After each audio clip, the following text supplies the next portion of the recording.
இந்த சாவு என்னத்தை போட்டு நசிக்கிறீங்க? சங்கிலி போனா எங்க வீட்டுல இருந்துச்சு, சும்மா விடுனா அதான் நசிக்கிறான்.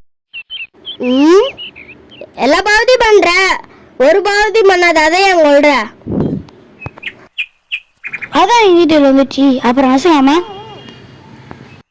அதுக்கு கடன் கிடையாது, 3 வேளை சோறு வேணும், யாரை பத்தி கவலை இல்ல, அது மாதிரி சந்தோஷமா தானே அது, அதான் என்ன கொள்ற.